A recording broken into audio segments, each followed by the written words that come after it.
Hello everyone! It's my birthday! So eto na nga po yung mga kaganapan ng aking kaarawan. Tara po at panoorin nyo hanggang dulo ng video na to. Maaga nga akong gumising nung araw na to, syempre excited ako. Char. Nung mapansin nga ni Zen na wala na nga ako sa tabi niya ay bumangon na nga din siya. Sabi ko nga sa kanya ay wag siyang makulit ngayong araw kasi birthday ko, wag niyang sisirain yung araw ko. Char. Kaya sabi niya ay magbebehave nga lang daw siya. Nagluto na nga kaagad ako ng aming breakfast. Balay niluto ko nga lang ay itong hotdog at nagsangag din ako ng kanin. So eto na nga at ready na nga ang aming breakfast. Tara, let's eat! Fast forward, nung mga after lunch na nga ay nagsimula na nga akong magluto ng aking handa. Ujiva to the effort ng birthday celebrator. Char. Bali, yung niluto ko nga lang siya ay yung favorite food ko nga. At yung ibang mga foods naman ay sila mama at papa na nga din yung nagluto. Kasi di ko naman to kaya kung ako nga lang mag-isa. Kaya thank you so much nga kay mama at papa sa pagtulong sa akin. Tuwing may magbe-birthday nga sa aming pamilya ay di nga pwedeng walang ganap. Kung yung iba ay parang normal day nga lang sa kanila, pero para sa akin ay napakahalaga nga nito.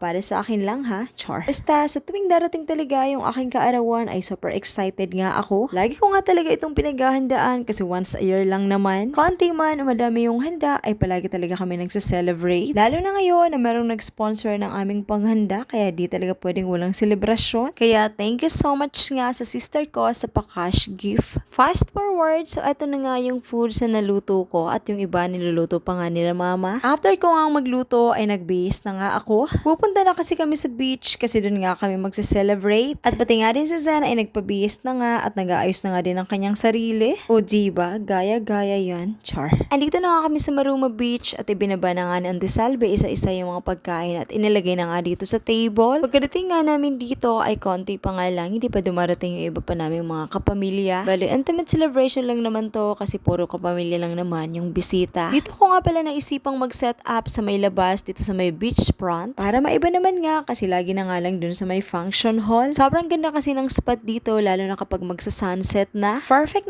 nga talaga ang sunset dito. So habang hinihintay pa nga yung iba, itutur ko na nga kayo ng mabilisan dito sa foods na inihanda nga namin. Merong pansit, palabok, tinapay, para merienda at meron nga din dyan mga ulam na pang dinner na. At thank you so much nga din pala kay Baby JD na nag-sponsor ng cake. Kaso sayang at di nga sila nakarating. Maya-maya nga at nagsiditingan na nga yung mga kapamilya at pagkadating nga ay nag-pray na nga kaagad. Then after nga mag-pray ay kinantahan na nga nila ako ng birthday song. Happy birthday! Happy birthday to you!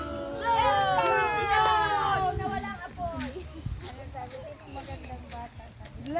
Karaon na naman na. So, eto na nga po at di na nga rin nagtagal at nagkainan na. Thank you so much Lord for all the blessing and for giving me another year of life. Salamat nga din pala sa mga kapamilyang pumunta at sa lahat ng mga bumati sa akin through text, chat, FB, Messenger. I really appreciate po. God bless po sa inyo. Nagkasama-sama na naman nga itong mga bagets sa magpipinsan. Kaya ayan, sama-sama nga din silang kumakain at nagbabanding. Marami pa nga dyang kulang pero sana sa mga susunod pang mga selebrasyon ay makompleto na nga lahat. Kakatuwa nga ang mga yan kasi kung ano-ano nga din yung pinagkukwentuhan nila. Nagmamarites din sila. Char. Bali, hanggang gabi nga kami dito at meron pa nga nagsidatingan na bisita. Yung mga bisita dyan, after nga kumain ay nag-inuman na nga, lalong-lalo na nga yung mga bisita ni Papa. So, that's all. Thank you for watching. God bless. Bye.